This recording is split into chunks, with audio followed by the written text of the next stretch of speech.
One of the big concerns in the sort of a situation that we are seeing right now, and which perhaps also the stock markets have been worried about, high fiscal deficit, liquidity, possibility of inflation, normally could have been a problem. But do you think with inflation levels right now negative, price rise is not something that you've got to really worry about too much right now? Well, I think first of all, Vikram, it's important to see this budget in its right context, and I think it's been a growth-oriented budget, it's been an infrastructure-led budget, it's been a rural sector-led budget and a social sector-led budget, much on the continual lines of what our government has done in the last 5 years.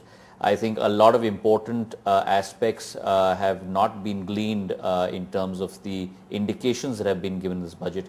A budgetary exercise is not an exercise in a static exercise, it's a dynamic exercise, and I think we need to watch it over the next couple of months.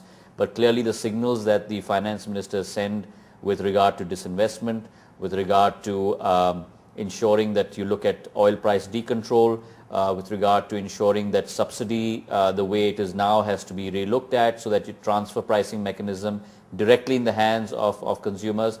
I think all of these are very landmark steps that will be followed up in the time to come, and I think he's heralded that change through the budgetary exercise. Let's also not forget that in terms of the revenue numbers, there's been pretty much flat growth, 7,80,000 crores 0708, 7,80,000 crores odd this fiscal, but still you've had expenditure grow tremendously, which goes to KV Kamat's point that it's really been the government that has stepped in the last 12 months and ensured that India doesn't go through the exacerbation exercise that the rest of the world has, and that's why you've posted 6.3% growth rate. 1,86,000 crores has been spent in terms of a fiscal stimulus, and I think it's important to look at all these factors while we're analyzing the budget. So there's been increase in outlay on infrastructure, there's been increase in outlay on the social sector with NREGA and with the Food Security Act, there's been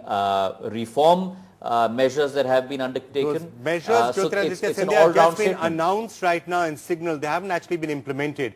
Would you also join from the behalf of the government, on behalf of the party, because sometimes economic surveys don't make their way into budget. There are times when promises and signals are sent in budgets which don't get translated into action. Are you promising that all of those signals will be translated into actual action?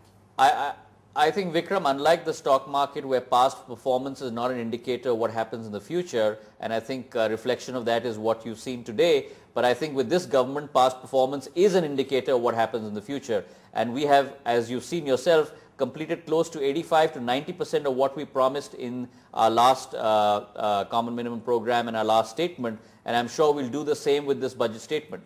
Okay, Jyotiraditya Scindia, Mr. Kamath, thank you both so much for joining.